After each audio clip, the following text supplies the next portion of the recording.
Bueno, ¿qué tal? Muchas gracias por estar acá. Mi nombre es Hernán Wilkinson y voy a estar dando esta keynote sobre un poco de historia de nuestra profesión y que eso no viene nada mal, ¿sí?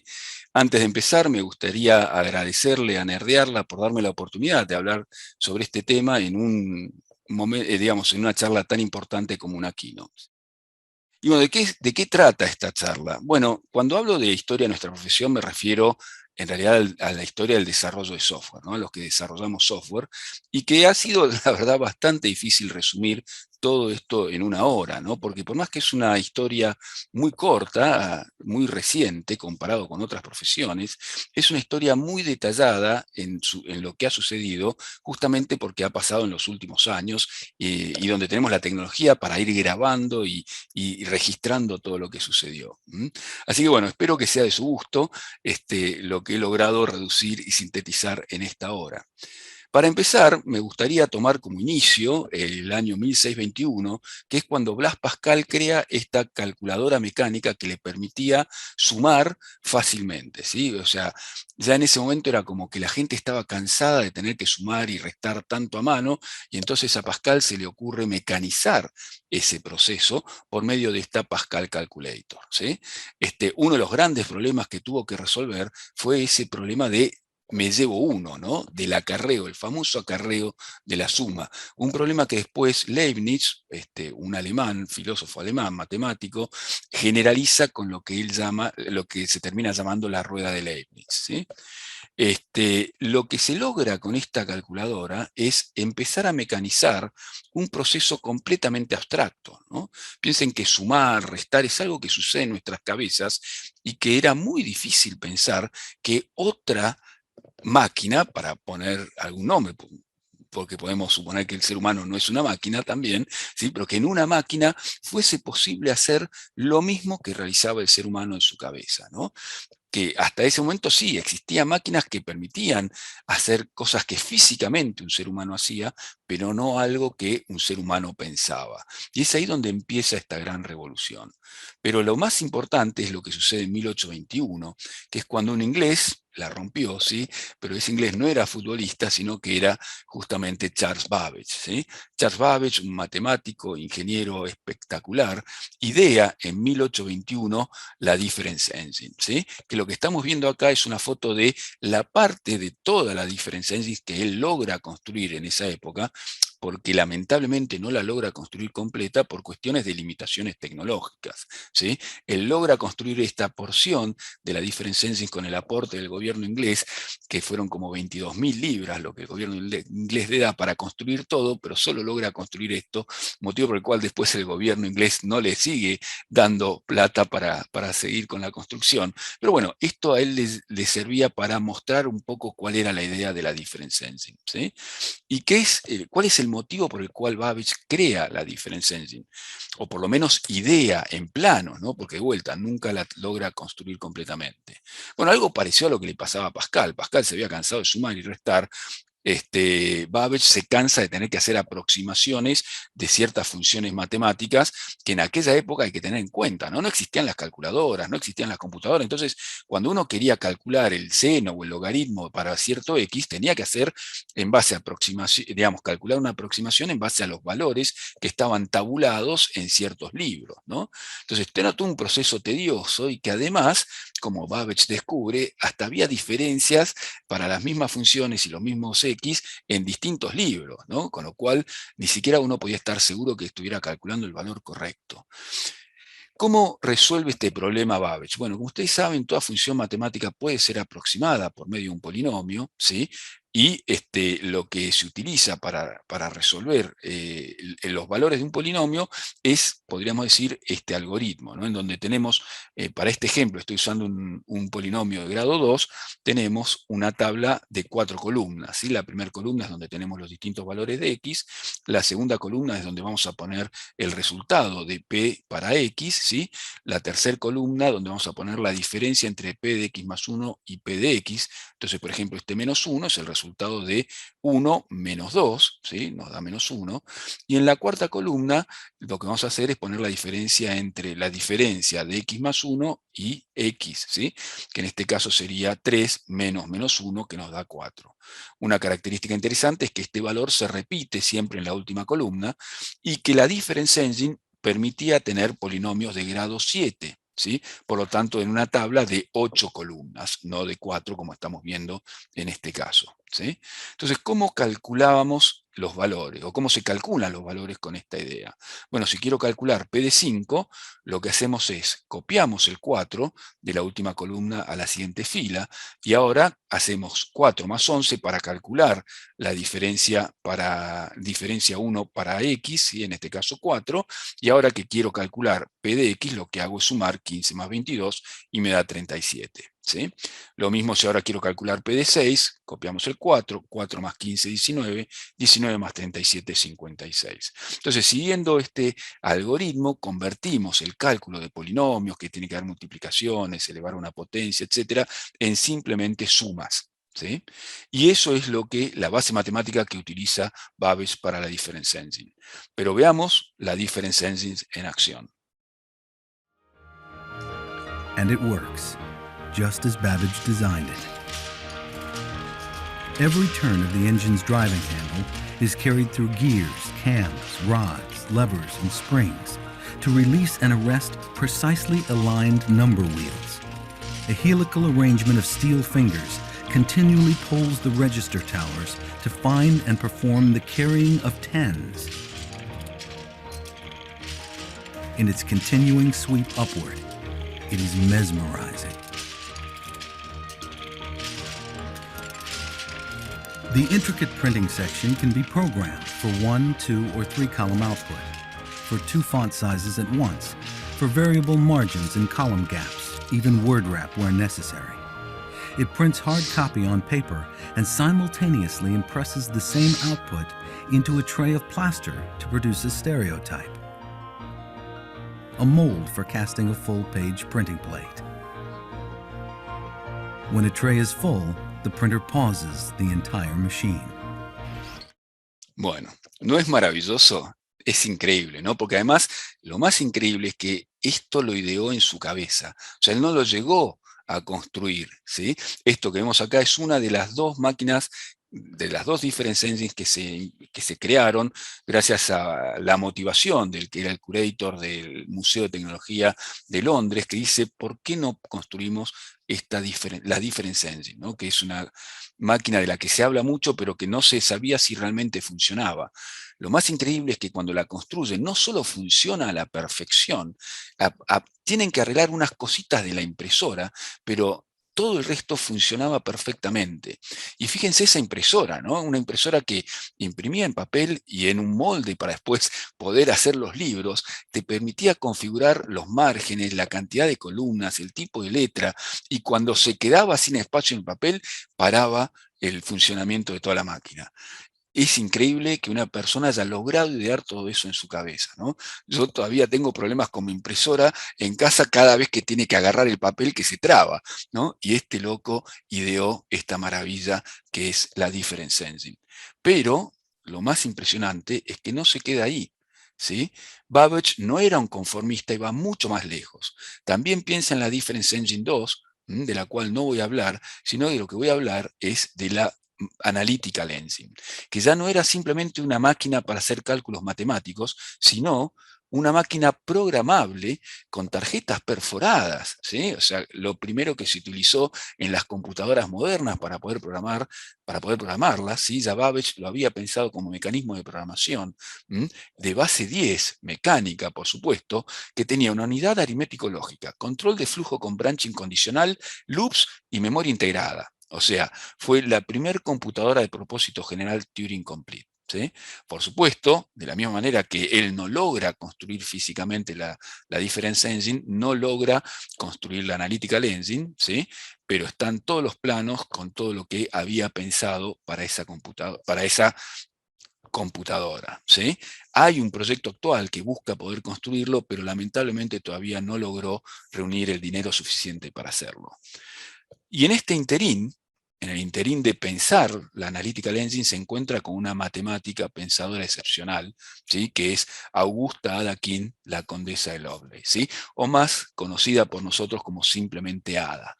Ada lo conoce a Babbage cuando tenía tan solo 16 años, se interesa en la matemática, Babbage la ayuda, la hace participar de todas sus ideas, a tal punto que por el año 41, Babbage da una conferencia en Turín, no, en Milán, perdón, en Italia, y hay un militar italiano que queda maravillado con esto del Analytical Engine, ¿sí? Luigi Membranea, y que lo que hace es, le pide permiso a Babbage para escribir un paper sobre el funcionamiento del Analytical Engine. Ese paper lo escribe en francés, que era el idioma utilizado en aquella época para divulgación científica, y lo que termina haciendo Babbage es pedirle a Ada que traduzca al inglés ese paper, ¿sí? Y no solo hace eso Ada, sino que también lo que hace es agregarle unas notas a ese paper, un paper de no más de 5 páginas. Ada termina agregándole comentarios, notas de como más o menos 30 páginas, por lo que termina siendo mucho más importante lo que Ada escribe que lo que escribió el italiano Membranea, ¿sí? Y escribe cosas espectaculares, ¿no? Como por ejemplo, los límites de la aritmética fueron superados en el momento en que surgió la idea de aplicar las tarjetas. Al habilitar el mecanismo para combinar símbolos generales en sucesiones de ilimitada variedad y extensión, se establece un vínculo unificador entre las operaciones de la materia y los procesos mentales abstractos de la rama más abstracta de la matemática. ¿Sí? Por ahí es medio difícil de interpretar qué está diciendo Ada, pero básicamente lo que dice es que no tenemos que limitarnos con la Analytical Engine a hacer operaciones matemáticas, que puede ser utilizada para combinar cualquier tipo de símbolo. Y este es el gran aporte que Ada realiza a nuestra profesión. Es la primera persona que se da cuenta que las computadoras pueden manipular símbolos y no simplemente números, que también son símbolos, pero sino que pueden manipular símbolos de cualquier tipo. ¿Sí? Creo yo, es el aporte más importante de Ada a nuestra profesión. Ada también es reconocida como la primer programadora, aunque hay gente que cuestiona un poco eso, que dice que en realidad lo que ella edita en sus notas es un algoritmo ideado por Babbage, pero más allá de eso, lo importante es que es la primera persona que tiene este pensamiento, digamos, abstracto completamente sobre qué vendría a ser esto, o qué es lo que se podía hacer con este tipo de máquinas. Y no solo se queda ahí, sino que también dice que la Analytical Engine podría componer piezas musicales elaboradas y científicas, de cualquier grado de complejidad o extensión. O sea, dice, no solo podemos hacer que la Analytical Engine manipule símbolos, podemos hacer que manipule símbolos que sean piezas musicales, ¿sí? O sea, empieza a pensar de una manera muy distinta a lo que se pensaba hasta ese momento de estas máquinas de calcular, ¿no? A tal punto que hasta se mete en temas que podríamos decir en la actualidad de inteligencia artificial. ¿Sí? Y dice, la Analytical Engine no tiene ninguna pretensión de originar nada, no tiene el poder de anticipar relaciones analíticas o verdades. Su motivo es ayudarnos a poner a disposición lo que ya conocemos. ¿Mm? Esta famosa frase de Ada, de la nota G, fue muy cuestionada por Alan Turing al momento de empezar a pensar sobre la inteligencia artificial, ¿no? Pero bueno, este era el tipo de pensamiento que tenía Ada y por lo cual es realmente excepcional, ¿sí? Hay que tener en cuenta que también el algoritmo que ella publica en sus notas no es un algoritmo tal cual lo conocemos en la actualidad, ¿no? O sea, no existían los lenguajes de programación y lo que hace ella es mostrar los sucesivos estados, por lo que el algoritmo que estaba documentando pasaría en la computadora esta, en la Analytical Engine, ¿sí?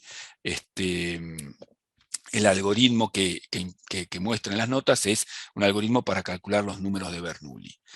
Bueno, después de esto es como que hay un gran silencio, ¿sí? Es como que no pasan cosas muy interesantes, pasan cositas, sí, pero nada muy revolucionario, hasta que en 1936, perdón, Claude Shannon escribe su tesis de maestría, en el cual dice que es posible realizar sumas, operaciones aritméticas con lógica binaria, ¿sí? Y acá podemos ver, por ejemplo, cómo se pueden sumar dos dígitos binarios por medio de una compuerta XOR y por medio de una compuerta AND, para este caso mantener el acarreo, ¿sí? Entonces esto es lo que empieza a mover en nuestra profesión, es el hecho de poder utilizar lógica binaria para hacer operaciones simbólicas mucho más complejas, ¿no?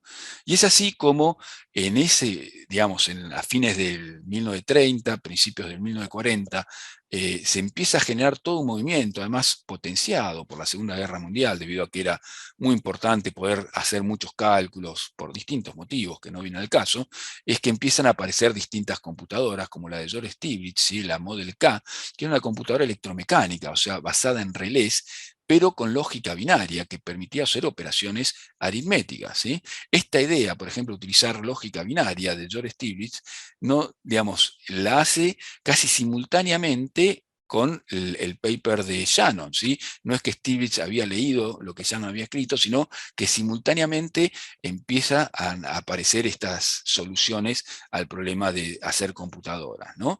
Es algo que eso sucede en todas las profesiones y que vamos a ver que muchas veces no es que haya un inventor o un creador de algo, sino que simultáneamente por distintos caminos se va pensando o haciendo lo mismo hasta que se llega a un resultado, ¿sí? También otra de las computadoras muy famosas es la Mark I, ¿sí? Que es la primera computadora programable, pero electromecánica, de la cual participó en su programación Hopper, ¿sí? Una persona a la cual vamos a hablar en un ratito, Grace Hopper, y que descubre lo que se conoce como el primer bug, ¿sí? Que era físicamente un insecto que se había metido entre los relés de la computadora y que por eso el programa no funcionaba, ¿sí? En 1945 tenemos la ENIAC, que es la primera computadora electrónica, 2100 veces mucho más rápida que la Mark I, pero no programable, o por lo menos no de la manera que era programable la Mark I, ¿sí? La ENIAC, para poder programarla, tenían que cambiar cables físicamente y recablear la computadora, ¿sí?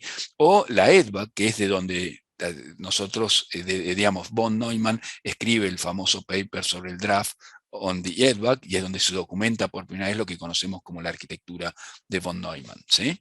Pero ¿era Estados Unidos el único lugar donde pasaban cosas? Bueno, la realidad es que no, ¿sí? También hubo un alemán fuera de serie, ¿sí? Y que no era Schumacher, sino que era Konrad Zuse. Konrad Zuse crea en 1938, con su propia inversión en la casa de sus padres, y ahí podemos ver una foto de esa máquina que crea, una computadora mecánica con chapas, no usaba rotores, sino directamente chapas, ¿sí? Que tenía lógica booleana, números binarios, punto flotante de 22 bits, un conjunto de instrucciones, y que era programable por medio de el celuloide de las películas perforadas, ¿sí? En esa época de la Alemania de la guerra no podía darse el lujo de utilizar tarjetas perforadas, entonces agarraba el celuloide de las películas, ¿sí? de cine, y los perforaba para poder programarla. Era casi Turing Complete, no llegó a ser Turing Complete, y al siguiente año, o a los 2 años, crea la Z2, donde ya reemplaza la parte mecánica por relés eléctricos, y después en 1941 la Z3, que es el primer ordenador, la primera computadora digital, totalmente automática, programable y en funcionamiento del mundo, ¿sí? Hecha también con relés, que tenía, bueno, palabras de 22 bits, etc. Fue la primera computadora Turing Complete. Pero bueno, no se queda ahí, después idea la Z4, implementa la Z5 hasta la Z25, y no solo crea computadoras, sino que además esta persona creó el primer lenguaje de programación de alto nivel, que se reconoce como de alto nivel entre el 42 y el 45. Ese lenguaje era el plan calcul, pero bueno, ese es tema de otra historia. Lamentablemente, Konrad Zuse vivió en el momento y en el lugar equivocado, y por eso su trabajo no es tan conocido, pero fue muy importante todo lo que hizo.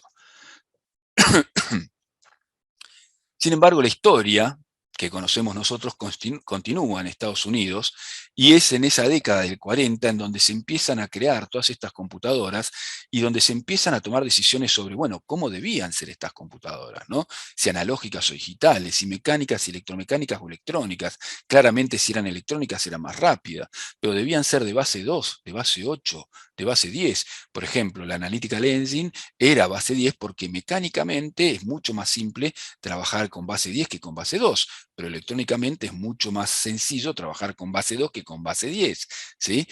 Y la otra gran pregunta era cómo hacerlas programables, bajo qué arquitectura hacerlo, ¿sí? Hay que tener en cuenta que todavía en aquella época no existía el transistor, ¿sí? El transistor se descubre o se construye en el 49, menos aún el microchip, menos aún el microprocesador, o sea, eran computadoras que se hacían una vez y que no era que se podían copiar y vender en masa como sucede ahora, ¿no? La Mark I fue la Mark I, no hay otra Mark I, ¿sí? Una situación completamente distinta a lo que sucede en la actualidad. ¿Sí? Y en ese contexto es que empiezan a aparecer los primeros lenguajes de programación. Es el momento en el que empezamos a irnos de lo concreto a lo abstracto. ¿Sí? ¿Y cómo se programaba en ese contexto? ¿Qué significaba ser un buen programa o qué significaba ser un buen programador en computadoras de ese estilo completamente distintas a las que tenemos en la actualidad? Bueno, acá lo podemos ver a John Backus, ¿sí? Turing Award, creador del lenguaje Fortran, que dice, antes de 1954, casi toda la programación se realizaba en lenguaje máquina o lenguaje ensamblador. Los programadores consideraban su trabajo como un arte creativo y complejo que requería inventiva humana para producir un programa eficiente. ¿Sí?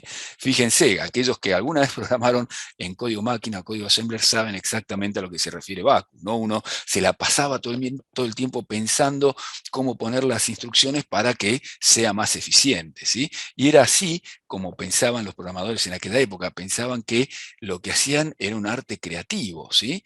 Entonces, la experiencia con sistemas lentos de programación automática los había convencido a los programadores de que la programación eficiente era algo que no se podía automatizar. ¿Sí? O sea, los programadores creían que era imposible generar código de manera automática, o sea, básicamente que no podían existir compiladores. ¿Sí? No sé si a alguno le suena esta manera de pensar relacionado con otros temas, ¿no? Y es así es como en 1954, Backus idea Fortran, se termina de implementar en 1957, y en donde lo que guió la construcción de Fortran fue el tema de la performance, ¿no? Él dice, estábamos convencidos de que el tipo de sistema que teníamos en mente se usaría ampliamente solo si podíamos demostrar que produciría programas casi tan eficientes como los codificados a mano, y lo haría en prácticamente todos los casos. Solo la mitad de rápido de su contraparte codificada a mano, entonces la aceptación de nuestro sistema estaría en grave peligro. ¿Sí? O sea, para ellos la performance era fundamental. Y es así como crean este lenguaje en el cual utilizan técnicas de optimización hiper avanzadas, un lenguaje, un compilador de 7 pasadas que utilizaba simulación de Monte Carlo para ver cómo hacer la asignación de registros, ¿sí? Y con digamos, con ese compilador logran un lenguaje que generaba código muy performante, de hecho hasta en algunos casos mejor de lo que podía hacer un ser humano, y es por eso que fue utilizado durante muchos años y todavía en muchos casos se lo sigue utilizando por su gran performance. ¿Sí? Pero bueno, esto no sé si les parecerá conocido, ¿no? Esto que no se puede automatizar o es muy costoso para que lo haga la computadora, esto que decían los programadores de aquella época, ¿no? Increíble que uno, digamos, que pensaran así para lo que nosotros conocemos en la actualidad, pero paradójicamente lo vamos a ver muchas veces más, ¿sí? Por ejemplo, todavía en la actualidad a nosotros nos cuesta crear nuestras propias herramientas, nos cuesta darnos cuenta que podemos automatizar muchas de las cosas que hacemos, ¿sí? No es raro lo que le pasaba a aquellos programadores.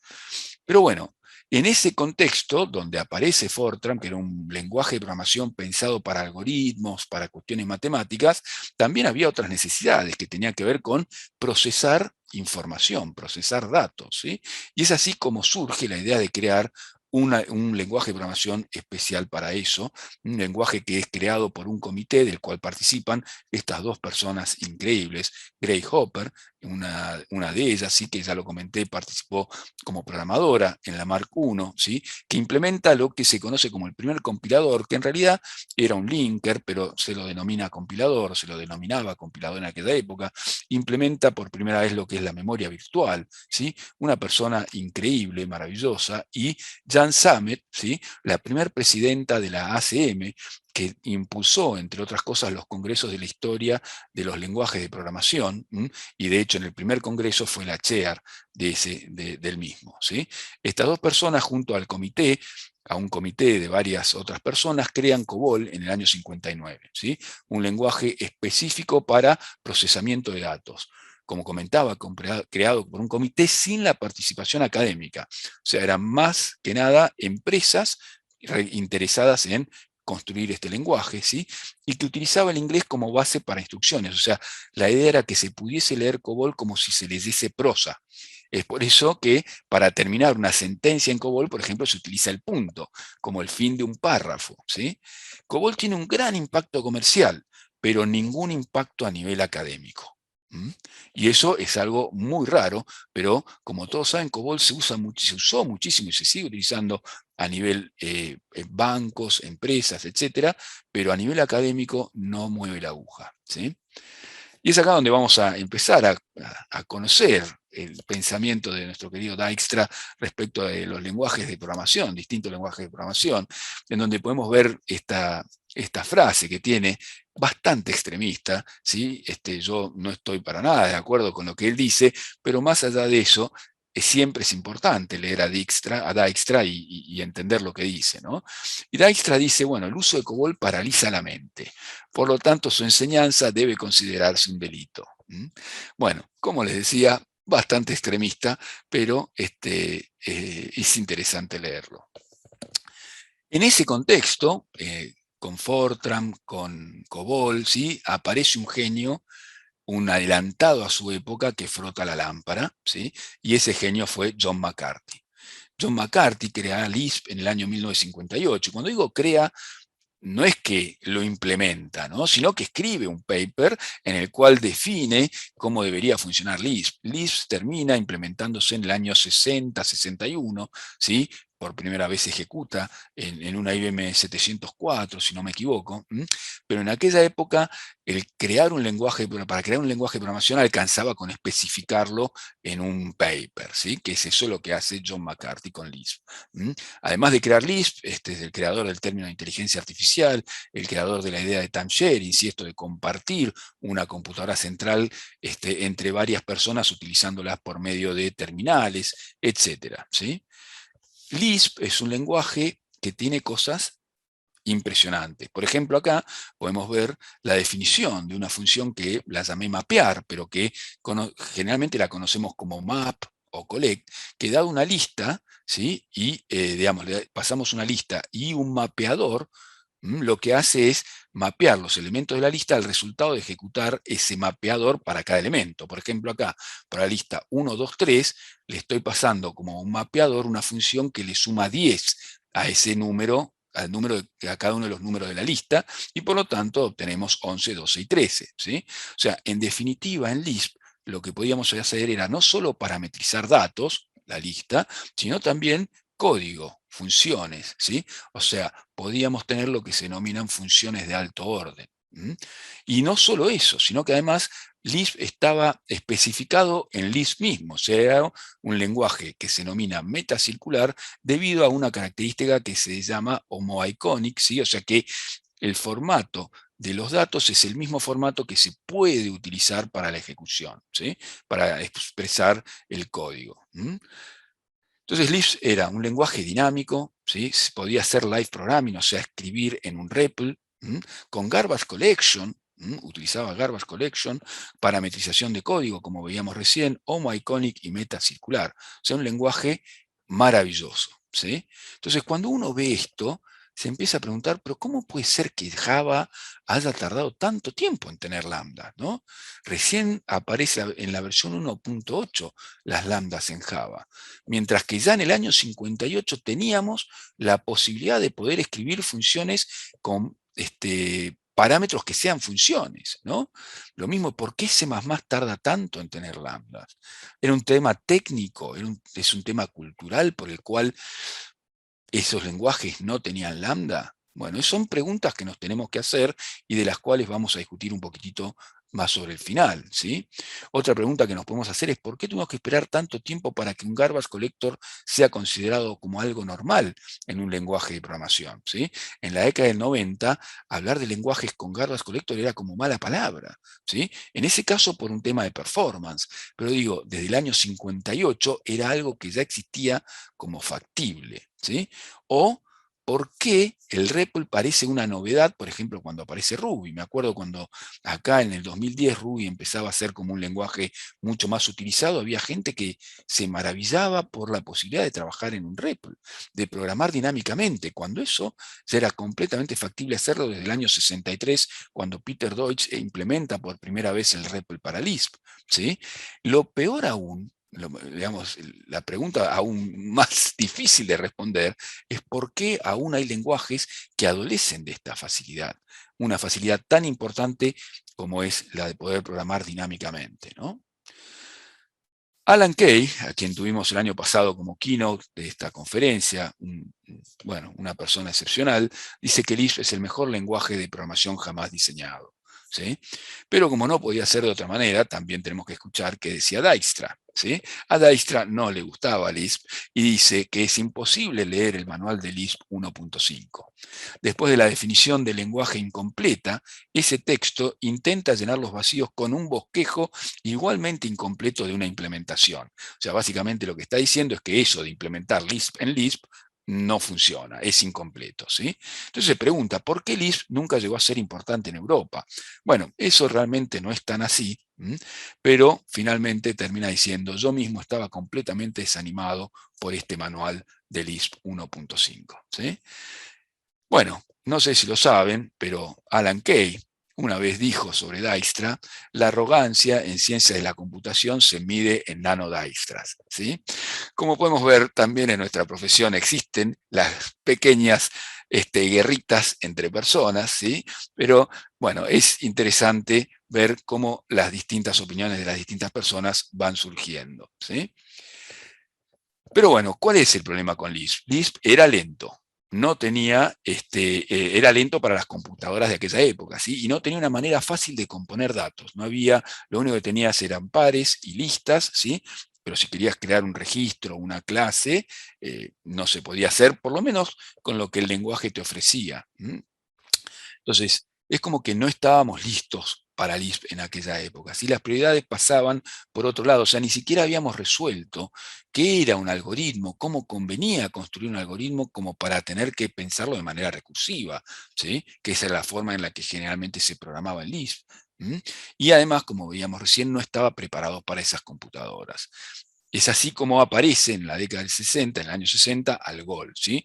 Un lenguaje de programación pensado para resolver algoritmos en respuesta a la creación de COBOL, y que tiene en realidad tres ediciones, Algol 58, Algol 60 y Algol 68, pero donde la más importante es la de Algol 60.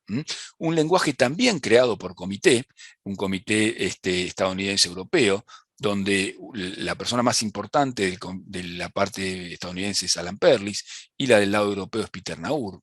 Personas muy interesantes, con frases, bueno, y con enseñanzas muy importantes. Por ejemplo, Alan Perlis suele decir, bueno, decía un lenguaje que no afecta a tu forma de pensar sobre la programación, no vale la pena conocerlo, ¿no? Fíjense el poder de esa frase. O sea, un lenguaje de programación que no cambia tu manera de pensar es perder el tiempo. O un lenguaje de programación es de bajo nivel cuando sus programas requieren atención a lo irrelevante. Maravilloso, ¿sí? Para mí Alan Perlis es una persona que lograba sintetizar en frases ideas muy complejas y transmitirlas muy bien. Peter Naur es una persona muy interesante para leer en su manera de entender nuestra profesión, muy relacionada a la actividad humana, ¿sí? Pero bueno, este comité crea Algol 60 en 2 semanas, y solo pensándolo, porque hay que tener en cuenta, 1960 no existían las laptops, ¿sí? Ellos se juntan en un hotel en París y idean este lenguaje solo en sus cabezas, escribiendo, ¿sí? No lo implementan, era imposible llevarse una computadora a un hotel en aquella época, las computadoras ocupaban cuartos y cuartos, ¿sí? Pero lo interesante es que empieza a crear lo que conocemos en la actualidad como las estructuras de control de flujo for, el while, ¿sí? El poder pasar parámetros por valor, por referencia, por nombre, o sea, empieza a cimentar lo que conocemos de los lenguajes de programación de la actualidad, a tal punto que Dijkstra dice que Algol es el nacimiento de la ciencia de la computación. Y Tony Hoare dice que es un lenguaje tan adelantado a su tiempo que no solo fue una mejora con respecto a sus predecesores, sino también casi a todos sus sucesores. Ahora, paradójicamente, este lenguaje se implementa muy poco. De hecho, en Estados Unidos casi ni se implementa, es en Europa donde se implementa más. ¿Y por qué casi ni se implementa en Estados Unidos? Porque ya existían Fortran y COBOL y las empresas estaban interesadas en, bueno, generar dinero a partir de esos dos lenguajes que ya existían. Eso es un lenguaje casi no implementado, casi no usado, pero sin embargo es el lenguaje que más influencia tiene en el lenguaje de programación desde el punto de vista académico. Así que bueno, no estábamos listos para Lisp, Algol 60 no tiene éxito y es así como en el 64 aparece BASIC. BASIC es creado por John Kemeny y Thomas Kurtz en la Universidad de Dartmouth, ¿sí? Y es un lenguaje pensado para gente que no programaba, ¿sí? Por eso BASIC, un lenguaje que tenía que ser simple. Y no solo eso, un lenguaje que tenía que ser interactivo. O sea, está pensado para ser utilizado en computadoras con time sharing, porque ellos querían que la gente que estudiaba en esa universidad, que eran generalmente personas de ciencias sociales, filósofos, historiadores, etcétera, pudieran programar. Y decían, si yo a un filósofo, una persona que está estudiando filosofía, le digo que tiene que programar con tarjetas perforadas, no dura ni 2 minutos, ¿sí? Entonces lo que ellos idean son, digamos, un sistema, es BASIC, que les permitía hacer time sharing y que pudieran programar en terminales y tener, digamos, por lo menos una respuesta mucho más rápida que lo que se tenía cuando se trabajaba con tarjetas perforadas, ¿sí? Además, BASIC, por lo menos en las primeras versiones, era un lenguaje compilado, no interpretado como termina sucediendo en los últimos años. Y BASIC se hace famoso porque en la década del 70, principios de los 80, es utilizado por lo que conocemos como las microcomputadoras, ¿no? Acá, por ejemplo, podemos ver cómo sería escribir un programa en BASIC en la Spectrum, ¿sí? Esa computadora que vemos hacia la derecha, creada por Sir Clive Sinclair, que falleció hace poco tiempo, la semana pasada, ¿sí? Es la segunda computadora que yo tuve y con la que aprendí a programar, entre otras cosas, Assembler, ¿sí? Fíjense qué belleza que era esa computadora. Pero bueno, así era programar en BASIC, ¿sí? ¿Qué dice Dijkstra, nuestro querido Dijkstra, sobre BASIC? Es prácticamente imposible enseñar buena programación a los estudiantes que han tenido una exposición previa a BASIC. Como programadores potenciales están mentalmente mutilados sin esperanza de regeneración. ¿Sí? Bueno, nuevamente creo yo que Dijkstra se va a un extremo bastante lejano, ¿sí? Y que creo yo también equivocado. Yo soy una persona que aprendió a programar con BASIC y creo que tan mal no programo, ¿sí? Así que podría ser un contraejemplo a esta afirmación. Pero bueno, BASIC tenía GoTo, ¿sí? Todos sabemos que el GoTo considera harmful, ¿sí? Acá sí Dijkstra tenía un poco más de sentido lo que estaba diciendo, y es así que en el año 70, 1970, aparece Pascal, ¿sí? Que viene a hacer bien la tarea, ¿sí? Pascal es el buen alumno que dice, bueno, vamos a hacer las cosas bien, utilizar programación estructurada, mejorar lo que propone Algol y hacer algo mucho mejor, ¿no? Es así como Nicholas Wirth, ¿sí? Crea este lenguaje con nuevas estructuras de control como el while, como el repeat, como el case, cosa que en la actualidad nos parece completamente natural, pero que en aquella época todavía no estaba tan claro, ¿sí? Que esta idea de crear registros, ¿sí? Para poder para poder combinar datos, ¿sí? Y no solo eso, sino el concepto de tipo, ¿no? El tema de poder pensar de manera abstracta sobre ciertas cosas. Porque hasta ese momento, si uno quería representar, por ejemplo, enero, febrero, o sea, los distintos meses, lo que se hacía generalmente era utilizar números para representar enero, febrero, diciembre, etc. ¿Sí? Eso es lo que se hacía, por ejemplo, con algo del 60. Sin embargo, Pascal dice, no, si vamos a hablar de enero, febrero, utilicemos abstracciones especiales para hacer esas representaciones, ¿no? Y es así como, digamos, algo que se podía hacer antes en lenguajes tipo Algol 60, que era sumar meses, con Pascal ya no, porque vos no podés sumar enero con febrero, porque no es un entero, sino que es un tipo especial months, ¿sí? Ahora, cuando uno ve esto, se pregunta entonces, ¿por qué sucede que en Java, en la versión anteriores a la 1.8, era posible sumar, por ejemplo, meses, ¿no? En Java, digamos, utilizando la clase calendar, es posible sumar septiembre más diciembre. No sé qué mes dará, no sé en qué universo paralelo existirá un mes que sea la suma de septiembre más diciembre, pero es posible hacerlo en Java, ¿sí? O podemos hacer lunes más AM dividido abril. Cosas muy raras. Y dice, bueno, Java, qué sé yo, un lenguaje más utilizado ahora, JavaScript. Bueno, JavaScript pasa exactamente lo mismo, ¿sí? Se pueden sumar meses, se pueden sumar días con minutos, con segundos, o sea, cosas que no tienen nada que ver entre sí. Pero bueno, veamos lenguajes más novedosos, como Go, un lenguaje que no tiene más de 10 años, ¿sí? Creado por Google. Uno diría, esas cosas que ya vimos en Pascal que no estaban bien, no se deberían hacer mal en Go. Lamentablemente, en Go es posible sumar un mes con 30 y, por ejemplo, vamos a obtener month 41. ¿Sí? No me pregunten qué significa, pero es posible hacerlo. O en este caso, por ejemplo, estamos dividiendo viernes dividido 3 y viernes dividido 3 te da domingo. ¿Sí? Bueno, como podemos ver, algo que no tiene mucho sentido. Y lo mismo pasa en muchos otros lenguajes de programación, como por ejemplo Dart, ¿no? Entonces, cuando uno ve estas cosas, dice, ¿cómo puede suceder esto? ¿Sí? ¿Cómo puede ser que no aprendieron de Pascal? ¿No se dieron cuenta que era mucho mejor tener abstracciones para particulares, por ejemplo, para los meses? ¿O lo hicieron y no están de acuerdo? ¿Sí? ¿Quién está en lo correcto? ¿Es la manera de Pascal la manera correcta de hacerlo o es la forma que propone, qué sé yo, Go o Dart la manera correcta de hacerlo? O en definitiva son dos maneras distintas en donde no tiene sentido discutir correcto e incorrecto, sino que son como dos culturas que ven a un problema de dos maneras distintas, ¿no? En conclusión, no estábamos listos para Lisp, Algol 60 no tuvo éxito, Basic tenía GoTo, Pascal venía a salvarnos, pero sí apareció C y se robó la pelota. ¿Sí? C, este lenguaje creado por Dennis Ritchie y Ken Thompson, creado en 1970, como un lenguaje de System Programming para el sistema operativo Unix, o sea, se lo crea para implementar Unix. Derivado del lenguaje sin tipos BCPL, desarrolló una estructura de tipos creado una pequeña máquina, que era la PDP-7, como herramienta para mejorar un entorno de programación exiguo. ¿Qué significa derivado en lenguaje sin tipos como BCPL? Bueno, primero en realidad no es que deriva de BCPL, sino que deriva de B. B deriva de BCPL, pero cuando dicen sin tipos se refiere a que eran lenguajes de programación donde la estructura de la memoria la definía el programador propio, ¿sí? El propio programador. O sea, ¿qué significaba un byte o 2 bytes juntos o 3 bytes juntos? Ese significado era dado por el programador. ¿Sí?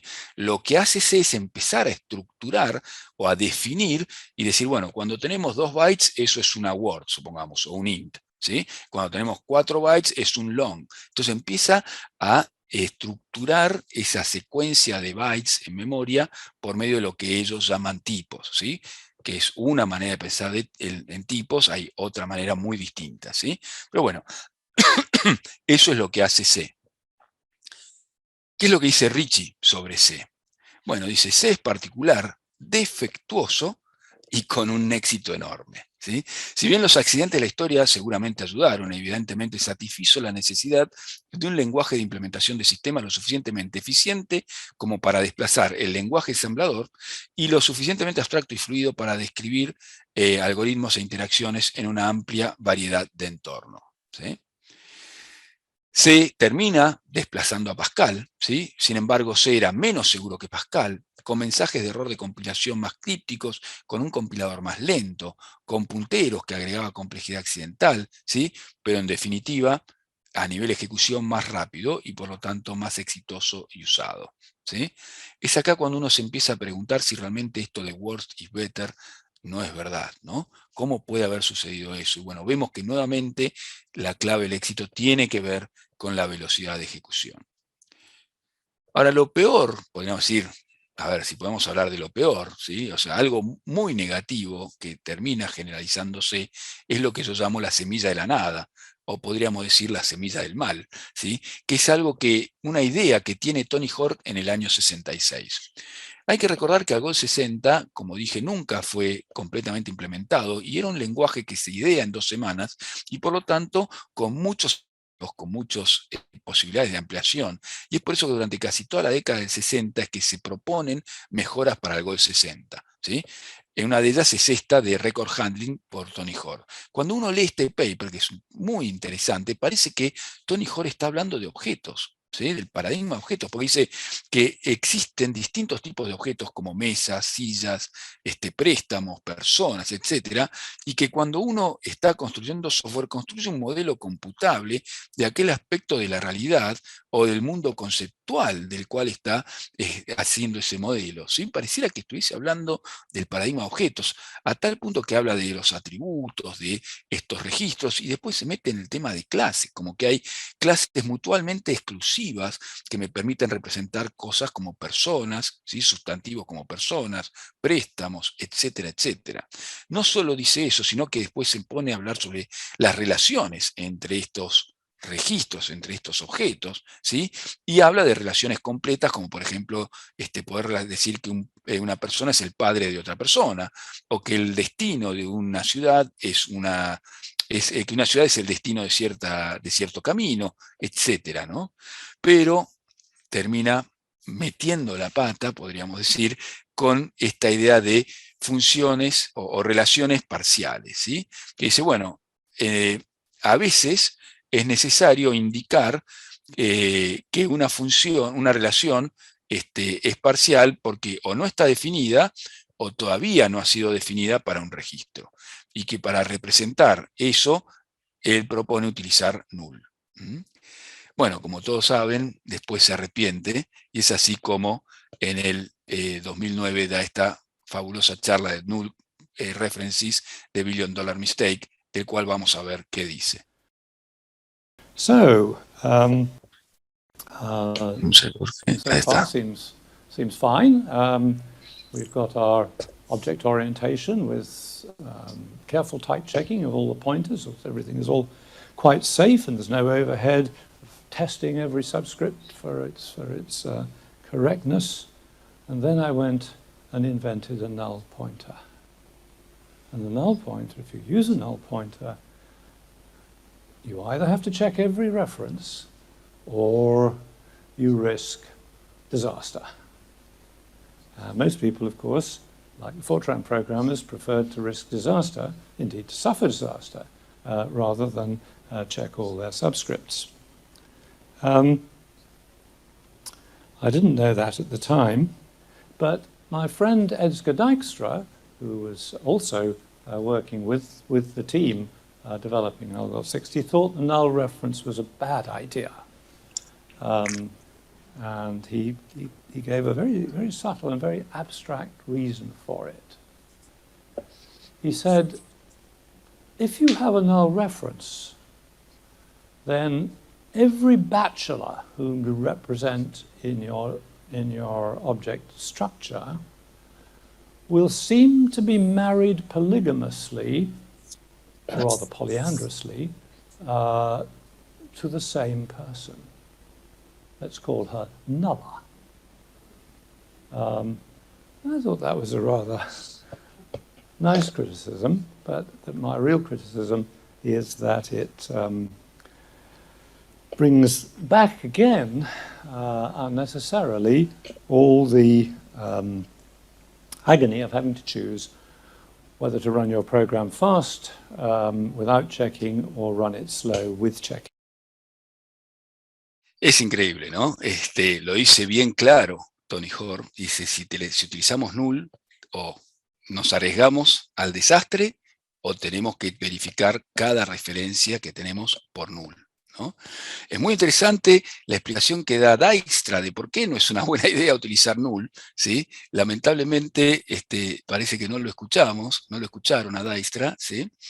Y hubiese sido, ¿no?, muy lindo tener un paper muy similar al Go to Consider Harmful, pero un Null Consider Harmful, ¿no? Que hubiese pasado si Dijkstra hubiese escrito algo de ese estilo, ¿no? Todos los lenguajes que descienden de C adoptan, ¿sí?, esta idea de null sin cuestionarlo, ¿no? Sin cuestionar nada, sin cuestionar null. Y es así como termina siendo utilizado por todos los lenguajes que heredan de C.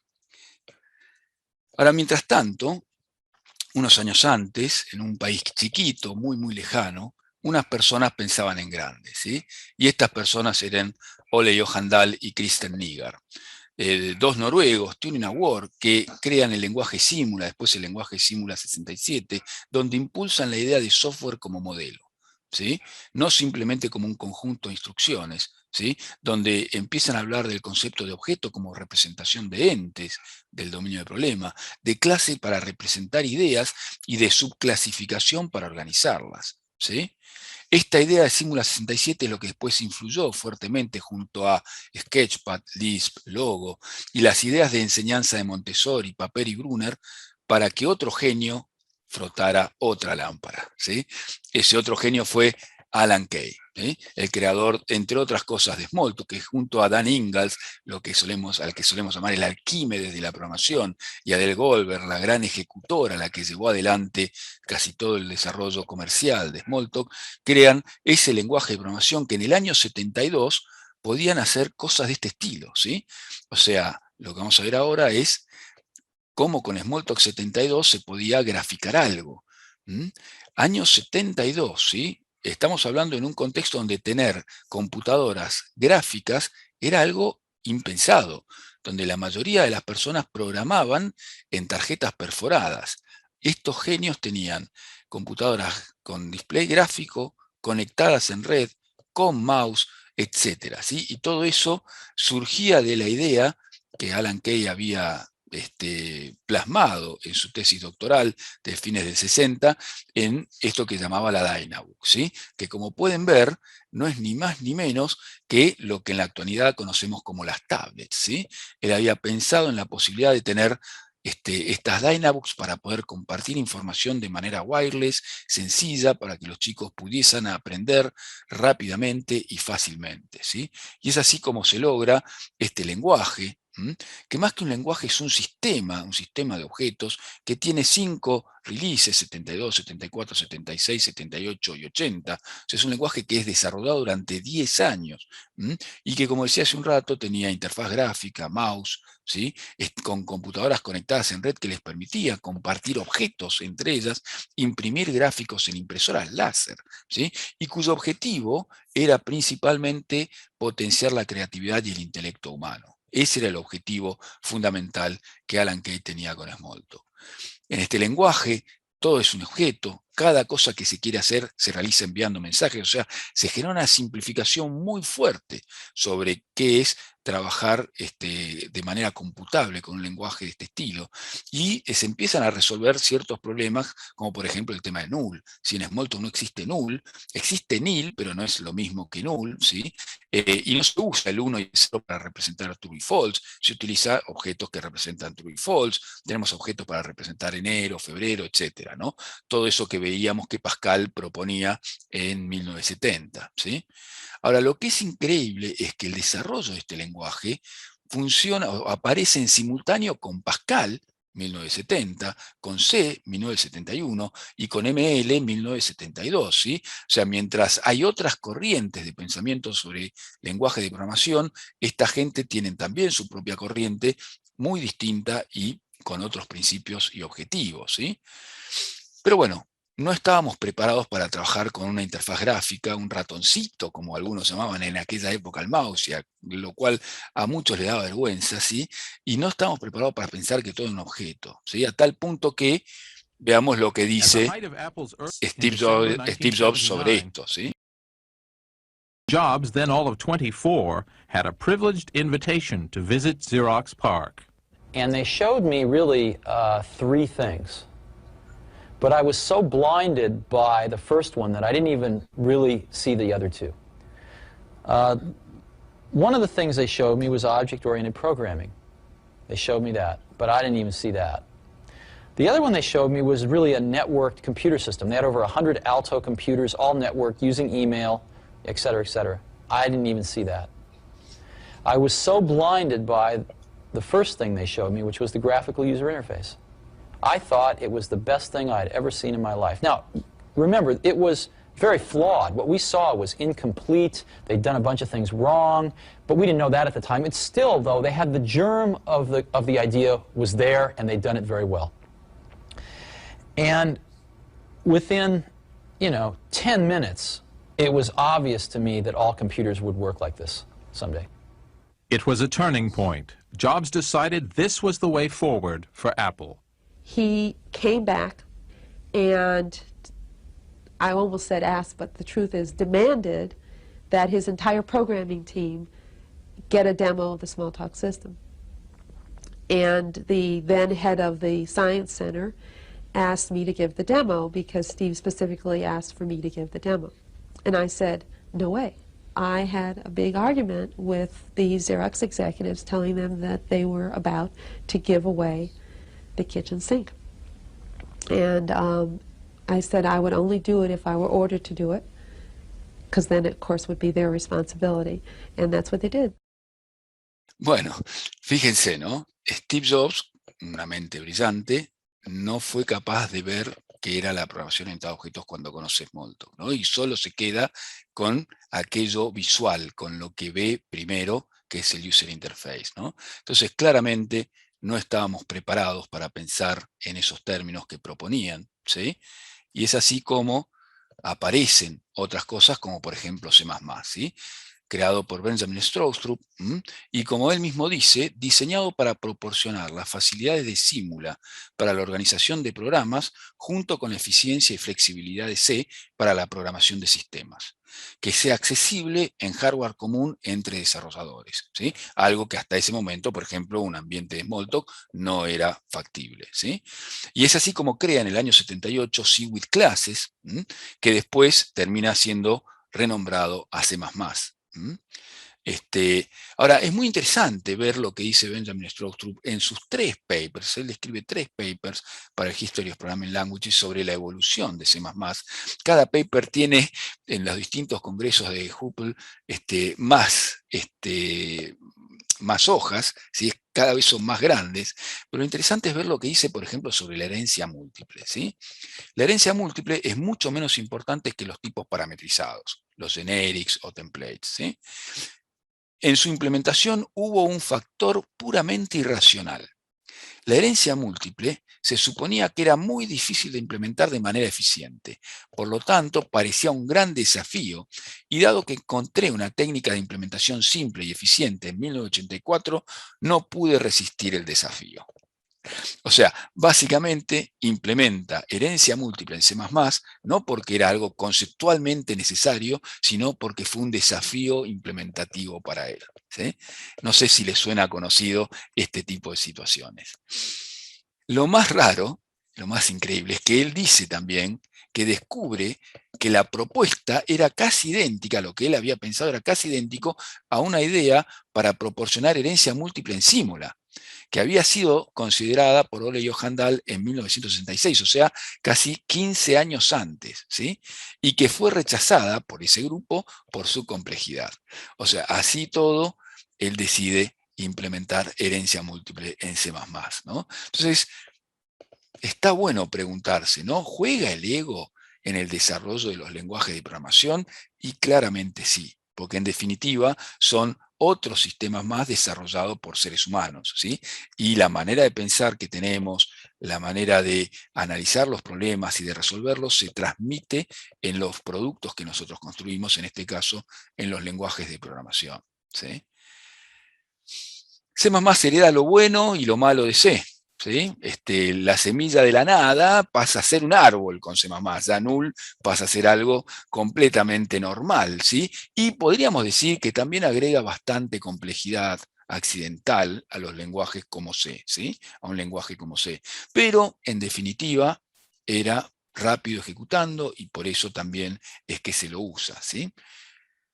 Ahora, uno puede decir, bueno, las cosas han mejorado, ¿no? Por ejemplo, ahora con TypeScript podemos definir variables con el var o let para que automáticamente me defina el tipo, igual que con C#, y por suerte también en Java, ¿sí? O en TypeScript y en Kotlin se infieren los tipos y podemos evitar usar null, ¿no? Por suerte ya podemos decir, bueno, esta variable no puede referenciar en null, y podemos utilizar pattern matching, ¿no? Parece todas cosas muy novedosas, pero ¿realmente lo son? Bueno, en realidad no. Como podemos ver acá, esto es SML. SML se implementa en el año 82 derivado de ML, y es un lenguaje donde justamente ya había inferencia de tipos, ¿sí? Su gran característica es esa. Podemos ver cómo se pueden ir infiriendo los tipos de las variables, de las funciones, etcétera, etcétera, de manera automática, algo que parece novedoso en la actualidad. Por supuesto, lo mismo se puede hacer en otros lenguajes como Haskell, etcétera, ¿no? Entonces, es lógico que uno se empiece a preguntar, ¿no? ¿Por qué tarda tanto en llegar lo bueno de un lenguaje de programación a otro lenguaje, ¿no?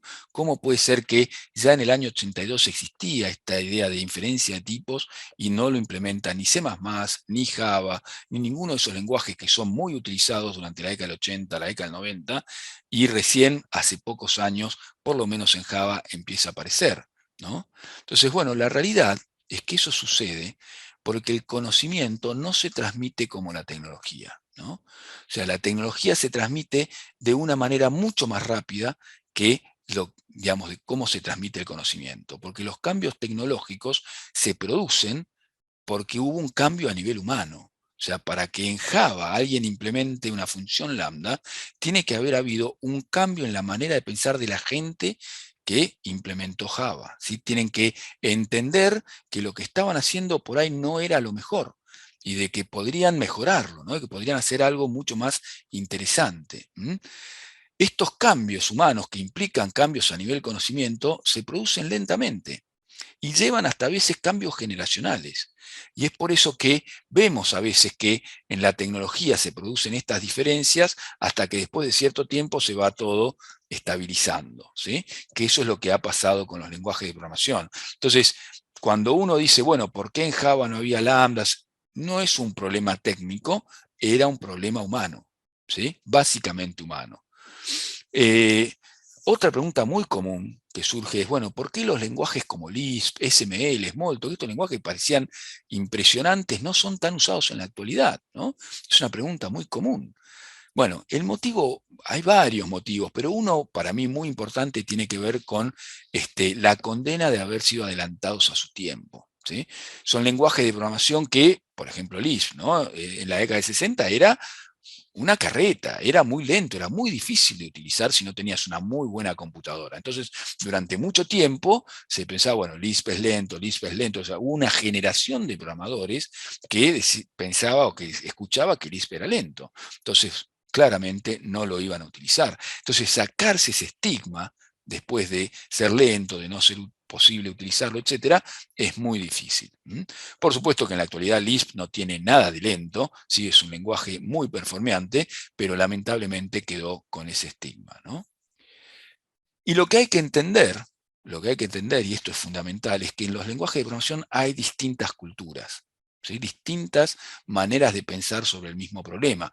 También tenemos lo que llamamos a veces los distintos paradigmas de programación, pero no me quiero ir tan al extremo con hablar de paradigmas. A mí me gusta hablar más en este caso de culturas, ¿sí? Con distintas maneras, como decía recién, de entender el mismo problema. Y como, digamos, son culturas que a veces no se solapan, es muy difícil que compartan información. Es por eso que si nos quedamos en una cultura, en una manera de ver los lenguajes de programación, perdemos lo bueno de las otras y no vemos lo malo de la nuestra, ¿sí? La diversidad es muy buena. Entonces, conocer distintas culturas a nivel lenguajes de programación, lo que va a hacer es potenciar nuestra capacidad de pensamiento sobre cómo programar y sobre qué son los lenguajes de programación, ¿sí? Si nos quedamos en la misma cultura, nos va a pasar lo que dice McCullan, ¿sí? O sea, no sé quién descubrió el agua, pero seguro no fue un pez, ¿sí? ¿Por qué? Porque el agua es algo completamente natural para un pez y nunca va a descubrir que está sumergido en el agua, ¿sí? Lo mismo nos pasa a veces con los lenguajes de programación. Si nos quedamos en una cultura de un lenguaje de programación, nos vamos a convencer, ¿sí?, de que eso es lo mejor, no vamos a ver posibilidades de mejora y vamos a perder una variedad de posibilidades, ¿sí?, por falta de conocimiento. Así que bueno, por eso es que hay que aprender otros lenguajes de otras culturas, ¿sí? Aprender Lisp, SML, Forth, Smalltalk, Haskell, que por ahí no sean lenguajes que uno utilice a día o con los cuales nunca vayas a escribir un sistema en serio, pero que son lenguajes culturalmente distintos que te abren la cabeza y que te permiten ver distintas maneras de pensar los lenguajes de programación y por lo tanto las soluciones que podés crear con ellos, ¿sí? Así que bueno, para aprender otras visiones y mejores maneras de resolver los mismos problemas, ¿sí? Es que está bueno aprender esos otros lenguajes, para poder analizar críticamente cuando aparecen nuevos lenguajes. Si aparece un nuevo lenguaje, por ejemplo, y no tiene la posibilidad de parametrizar código, no tiene la posibilidad de utilizar lambdas, y bueno, claramente es un lenguaje que retrocede, ¿sí? Ya en la actualidad creo que deberíamos empezar a tener como un mínimo de requerimientos para los lenguajes de programación. Y esto es importante, justamente conocer estos distintos lenguajes para tener ese análisis crítico. Sin conocerlos es imposible llegar a la conclusión de que, bueno, tener funciones lambda no debería ser un problema. Todo esto justamente es importante para, como decía Alan Kay, dejar de reinventar la rueda pinchada.